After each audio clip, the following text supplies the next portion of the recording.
अस्सलाम वालेकुम स्टूडेंट्स, कैसे हैं आप? उम्मीद करता हूँ आप ठीक होंगे। आज लास्ट लेक्चर है chapter 2 first year chemistry 2024 syllabus federal board. तो हम इसकी एक्सरसाइज थोड़ी सी डिस्कस करेंगे। तो हमने सारा चैप्टर पढ़ लिया है, तो एक्सरसाइज भी बड़ी आसान होगी। तो चलें स्टार्ट करते हैं।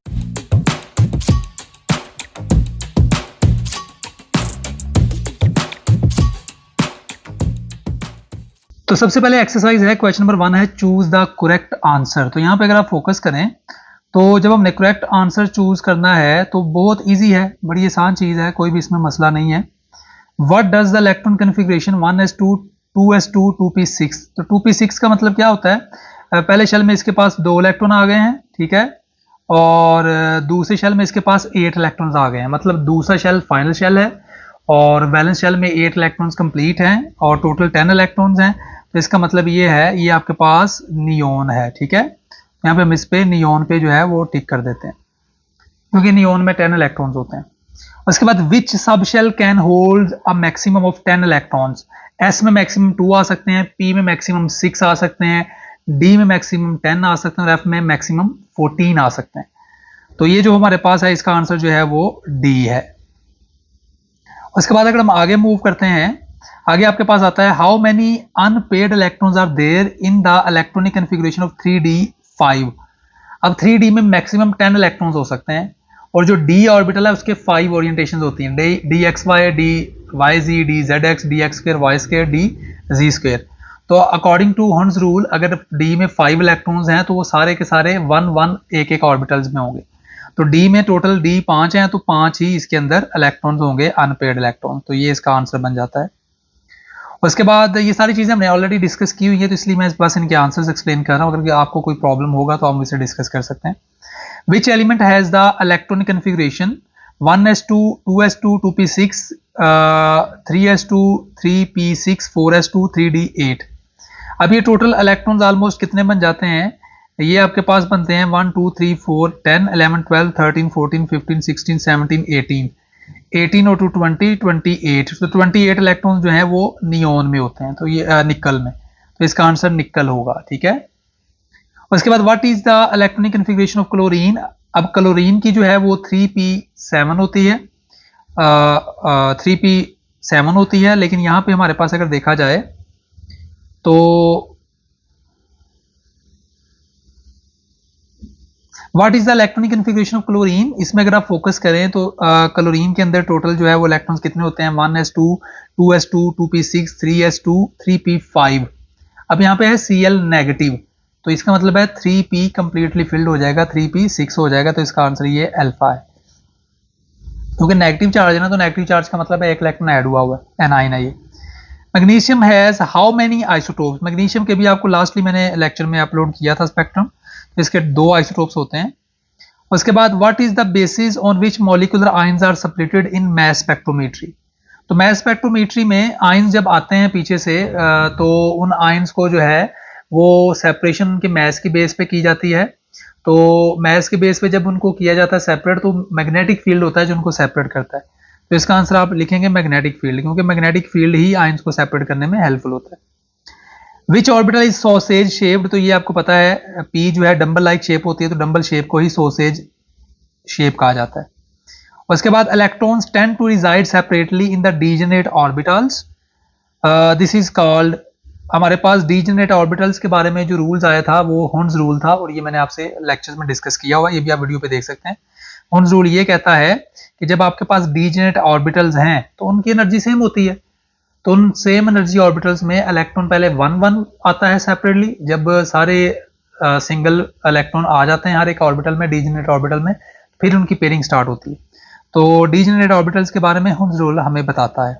उसके बाद which quantum number explains the splitting of orbital in 3 dimensional space. तो मैग्नेटिक फील्ड अप्लाई करने से हमारे पास ओरिएंटेशंस आती हैं, 3 डायमेंशनल स्पेसेस आती हैं। प्रिंसिपल क्वांटम नंबर क्योंकि आपको पता है साइज और एनर्जी के बारे में बताता है, azimuthal quantum number shape of orbitals के बारे में बताता है। तो मैग्नेटिक क्वांटम नंबर आगे ऑर्बिटल्स की ओरिएंटेशन एक्सप्लेन करता है, पी को 3 में एक्सप्लेन कर देगा, P X P Y P Z. तो इसका आंसर है मैग्नेटिक क्वांटम नंबर।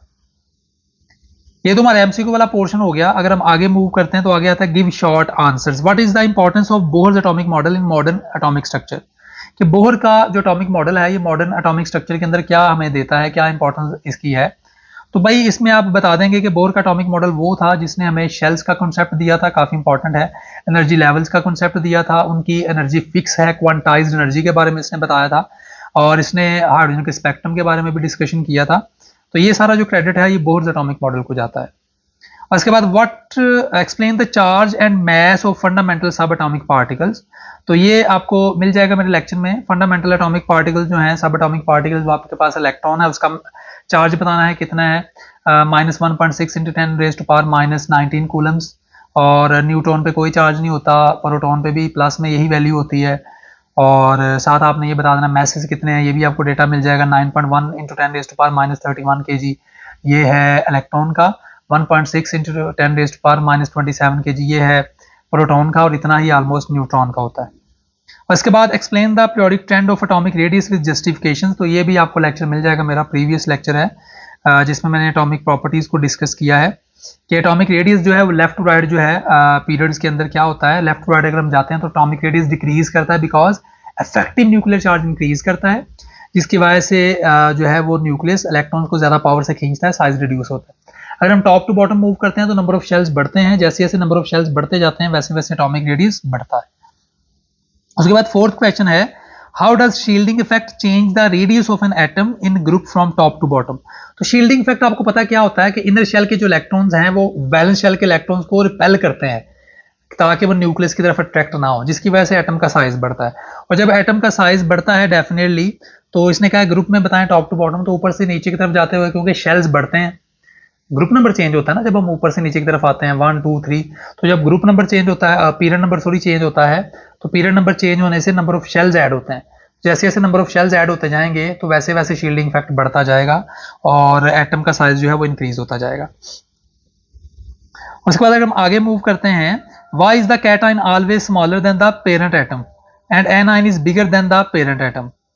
तो इसमें आप बता सकते हैं कि जो आपका पास कैटाइन होता है उसका साइज जो है वो क्यों जो है वो छोटा होता है एज कम्पेयर टू उसके पेरेंट एटम के, और एनाइन जो है उसका साइज क्यों बड़ा होता है as compare to its parent atom.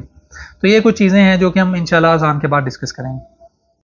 तो यहाँ पे हम डिस्कस कर रहे थे कि why is the cation always smaller than the parent atom and A9 is bigger than. A9 पहले समझ लें नेगेटिव चार्ज होता है, जब किसी भी एटम के अंदर इलेक्ट्रॉन ऐड होता है तो एनाइन बनता है, और जब इलेक्ट्रॉन ऐड होगा तो डेफिनेटली साइज बढ़ेगा, समझिए ना, क्योंकि जो शेल है फॉर एग्जांपल उसके अंदर ऑलरेडी इलेक्ट्रॉन हैं, और जब आपने एक और इलेक्ट्रॉन ऐड करना है तो जो इनर शेल के इलेक्ट्रॉन्स हैं वो उसको रिपेल करेंगे, जिसकी वजह से एनाइन का साइज बड़ा हो जाएगा।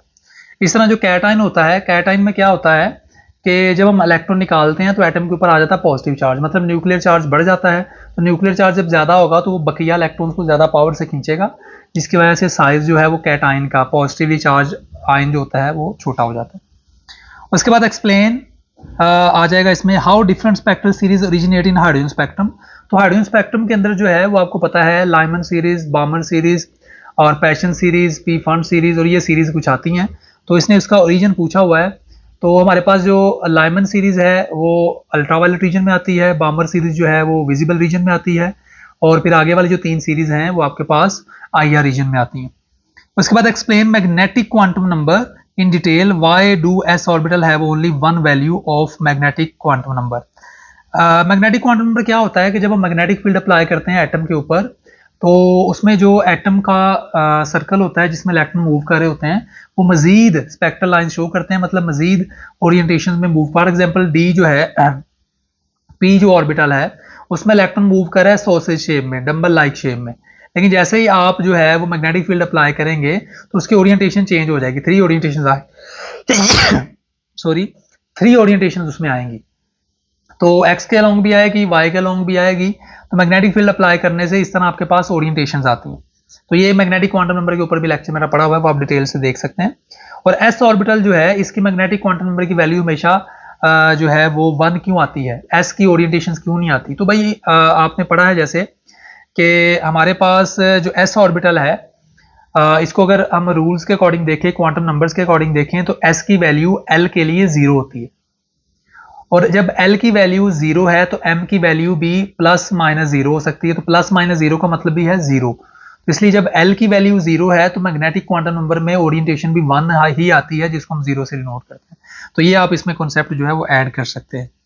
उसके बाद why it is so that 2 electrons with same spin can not reside in an orbit. तो ये आप यहाँ पे पॉलीज एक्सक्लूजन प्रिंसिपल लिख देंगे कि जो 2 इलेक्ट्रॉन्स होते हैं वो पॉली एक्सक्लूजन प्रिंसिपल के अकॉर्डिंग, जो कि क्लासिकल मैकेनिक्स या क्वांटम मैकेनिक्स का जो है वो एक बड़ा ही अच्छा कॉन्सेप्ट है। उस रूल को हमने फॉलो करना है जो कि हमें पॉली ने दिया है, तो उसके अकॉर्डिंग आप यहाँ पे लिखेंगे, क्योंकि पॉली ने ये चीज़ बताई है, दैट्स वाई हम इसको कह सकते हैं। उसके बाद अगर दोनों की स्पिन एक जैसी ही होगी तो उसमें मैग्नेटिक फील्ड जनरेट हो जाएगा। और आपको पता है एटम जो है वो मैग्नेटिकली भी और इलेक्ट्रिकली भी न्यूट्रल होता है, इस वजह से ऑपोजिट स्पिन होगी तभी वो स्टेबल होगा। तो ये भी चीज़ें आप इसमें ऐड कर सकते हैं। उसके बाद why 3D orbital has greater energy than 4s orbital, explain n+l rule. n+l rule जो है ये बेसिकली किसी भी ऑर्बिटल की एनर्जी को फाइंड करने के लिए यूज़ किया जाता है। n is equal to shell number जो कि 3D में 3 है, और l जो है वो d है, तो d के लिए l की वैल्यू होती है 2, तो n+l के अकॉर्डिंग 3D की वैल्यू आ जाएगी 3 + 2 विच इज इक्वल टू 5, और 4s की वैल्यू आती है 4 + 0 विच इज इक्वल टू 4। तो जिस ऑर्बिटल की वैल्यू ज्यादा होगी उसकी एनर्जी ज्यादा होगी, तो 3D की एनर्जी ज्यादा होती है according to n+l rule. Calculate the average atomic mass of magnesium keeping in the view of relative abundance. तो ये आप अपना प्रीवियस लेक्चर देख सकते हैं, उसमें मैंने ये कैलकुलेट किया हुआ है। What is effective nuclear charge, तो ये भी मैंने अपने प्रीवियस लेक्चर में बताया हुआ है कि इफेक्टिव न्यूक्लियर चार्ज क्या होता है। तो एक बार थोड़ा सा एक्सप्लेन कर देता हूँ। एक होता है न्यूक्लियर चार्ज। न्यूक्लियर चार्ज होता है एटॉमिक नंबर, मतलब नंबर ऑफ प्रोटॉन जैसे जैसे किसी भी एटम के अंदर बढ़ रहे हैं तो वैसे वैसे उसका न्यूक्लियर चार्ज बढ़ रहा है। इफेक्टिव न्यूक्लियर चार्ज होता है ये डिपेंड करता है शील्डिंग इफेक्ट पे, नंबर ऑफ शेल्स पे। तो इसको हम इस तरह लिखते हैं, effective nuclear charge is equal to proton number minus inner shell electrons. तो ये जो है ये इस तरह से हम निकाल सकते हैं। ये भी आप मेरा इस पे कंप्लीट लेक्चर देख सकते हैं। उसके बाद है what is the importance of electronic configuration in semiconductor materials. तो इलेक्ट्रॉनिक कन्फिगरेशन सेमीकंडक्टर जो मटेरियल्स हैं वो बड़ी इंपॉर्टेंट है। ये प्रीवियस जो लास्ट लेक्चर्स हैं मेरे इसी पे गए हैं सेमीकंडक्टर वाले पोर्शन में, कि इलेक्ट्रॉनिक कन्फिगरेशन जो है अगर सिलिकॉन की देखी जाए तो इसमें इसके वैलेंस शेल में 4 इलेक्ट्रॉन्स होते हैं। तो अगर कोई ऐसा हम इसके अंदर एटम ऐड कर दें जिसके अंदर 5 इलेक्ट्रॉन्स हों तो वो एक इलेक्ट्रॉन मोशन में आएगा जिसकी वजह से वो कंडक्टिविटी क्रिएट कर सकता है। या ऐसा इसमें एक एटम ऐड कर देते हैं एज अ डोपेंट जिसके पास 3 इलेक्ट्रॉन्स हैं, तो उसमें एज अ होल एक होल जनरेट हो जाएगा जो भी इलेक्ट्रॉन की मूवमेंट का जो है वो ट्रिगर करेगा, उसको बनेगा। उसके बाद आ जाएगा what is the mass spectrometry, explain it's working. तो ये सारे क्वेश्चन जो है मैंने ऑलरेडी सॉल्व किए हुए हैं। तो ये लॉन्ग क्वेश्चन तो सारे मेरे लेक्चर्स ही हैं, तो कुछ शॉर्ट क्वेश्चन थे जो कि ट्रिकी थे, मैंने कहा चले आप लोगों के साथ डिस्कस करता हूँ। आई होप आपके लिए ये लेक्चर काफ़ी ज़्यादा हेल्पफुल होगा। कोई भी कंफ्यूजन हो, कोई भी क्वेश्चन हो तो आप कमेंट सेक्शन में पूछ सकते हैं। Thank you so much. अल्लाह हाफिज़।